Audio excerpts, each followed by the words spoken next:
Let's try not to smash our fingers. Oh, no way, it's that easy. Everybody makes it look so hard. All right, well, there you saw it. Voila.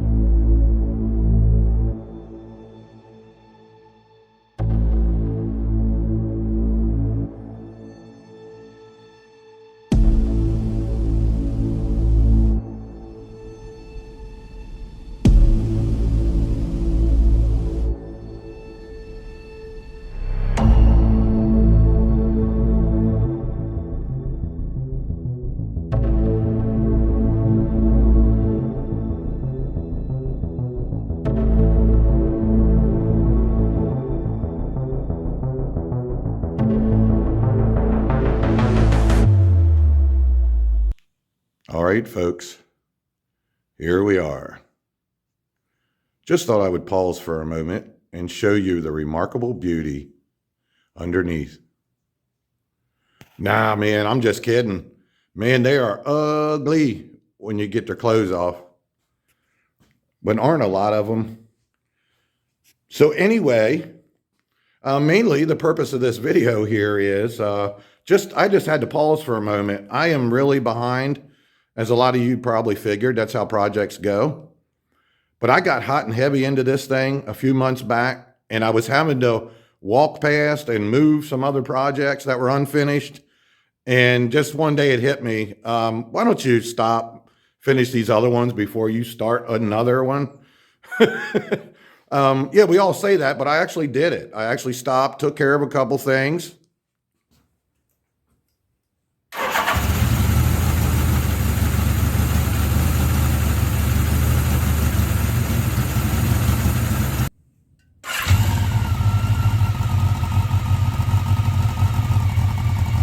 And yeah, here I am, months behind, and I'm about ready to pull this motor out for many reasons we'll talk about. But anyway, I had everything off, and then I said, whoa, let me figure out this exhaust situation before I pull this motor out, because if I can help it, this monstrosity is never going back on the bike.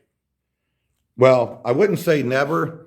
Maybe 20 years from now, when I put it back to original, restore it, then it'll go back on. But for now, from my header pipes out here to where it turns up, from here back is just going to be stainless exhaust now. And probably going to go with some kind of sporty exhaust system. It'll be stainless pipe up here. Here's a nice mounting point, and then have a nice little, more of a sport sounding. I've been able to hear some videos of a few of them.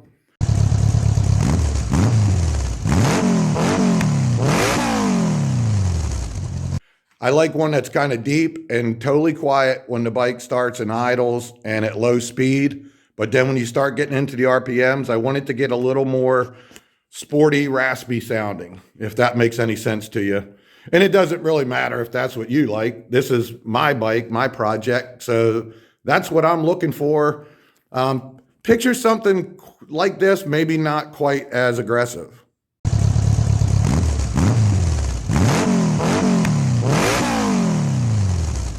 So yeah, I will be performance jetting my carbs. I may just go with a stage 2, see how that goes. Because definitely people who have done free-flowing exhaust mentioned that it does run lean if you don't jet it.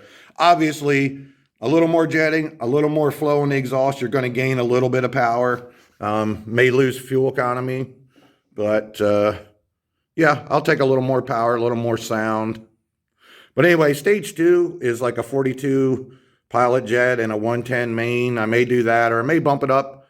I won't go any higher than a 42 on the idle jet, but maybe bump up the main a little more. Maybe a 120. I don't know yet. We'll see.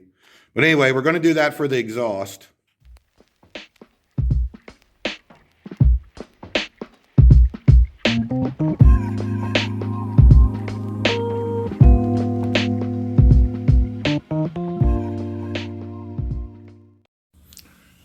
Well, here goes nothing. I already see some problems. this one mount over here, the engine needs to come up to clear it so I can go forward to get the drive shaft out, but yet it can't go up because the engine's already touching the tank. So let's see if we can get it out a little sideways and then go up.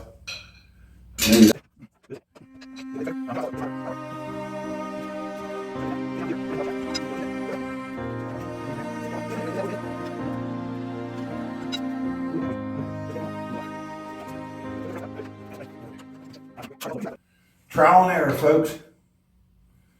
This is the first one I took all the way out, 1200. Okay. That seemed like it might want to do something there. Oh boy. See that? Okay, that's what it wanted. It wanted to come down a little bit. Oh crap. You know, there's always one thing that you don't get unhooked.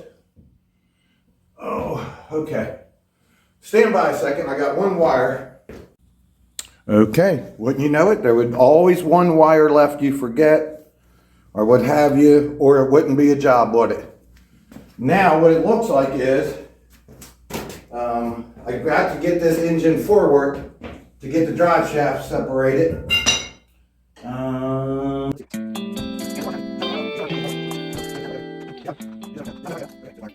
Okay, let me see.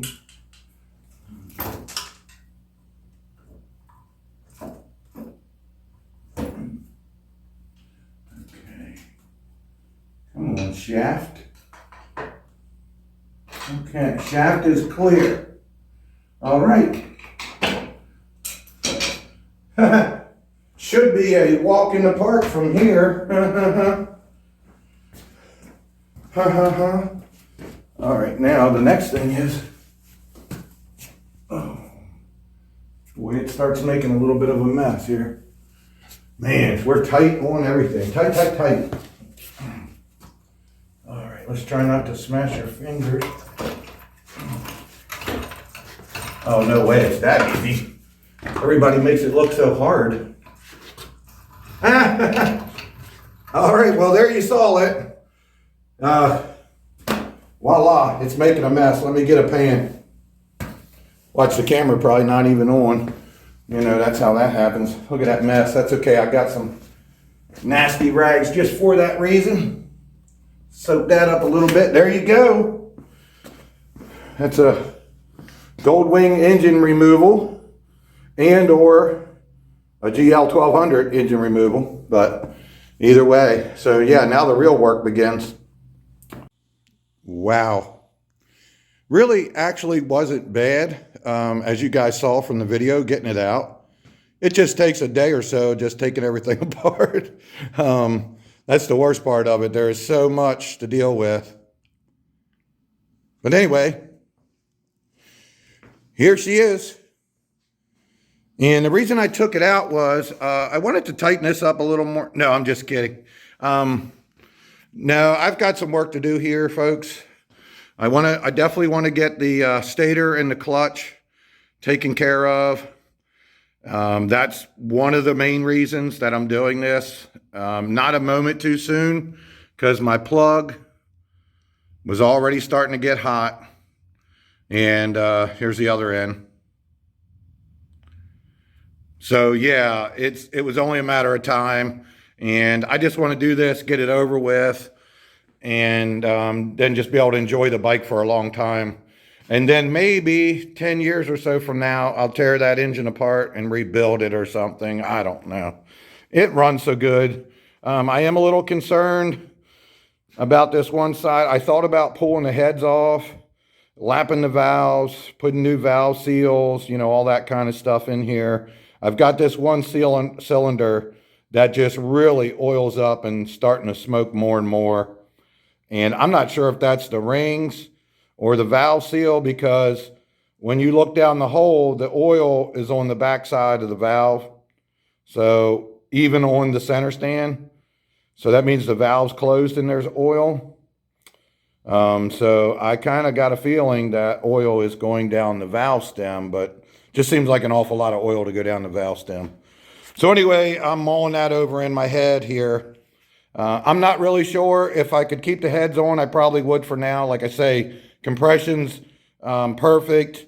The thing runs perfect. I've just got this one little issue, but I don't mind taking the heads off and doing it. I just got to contemplate, you know, if I would have started this part back in November, December, then I would probably pull them off. But now we're getting closer to riding season, and the thing was running good. It just was ugly, and I wanted to take care of these couple things. So unfortunately, this is how far you got to go to do it. So either way, whatever I do here, this thing will, once I'm done all the repairs, it'll get painted up, most likely gloss black. I'm going to take the covers and strip all the clear coat on them from the factory and polish them, the front covers, all that kind of stuff. The color that we're going with on the bike is going to be this. It's called pewter silver metallic, which is in kind of between a goldish and a silver. It's pretty cool looking. It was really hot, the pro streets back in the 80s. And since this is an 80s bike, I'm trying to go with era correct stuff. You know, colors and themes or whatever. Going to get all this cleaned up, spotless, touch up the frame wherever needed. And yeah, got a lot of stuff in store for it. We talked about the exhaust, going to do a little different exhaust and jet it. Get a little bit more power and a little growl to it, but nothing extraordinary. I want to keep the, you know, the whole point of having the Goldwing is just, you know what I'm talking about.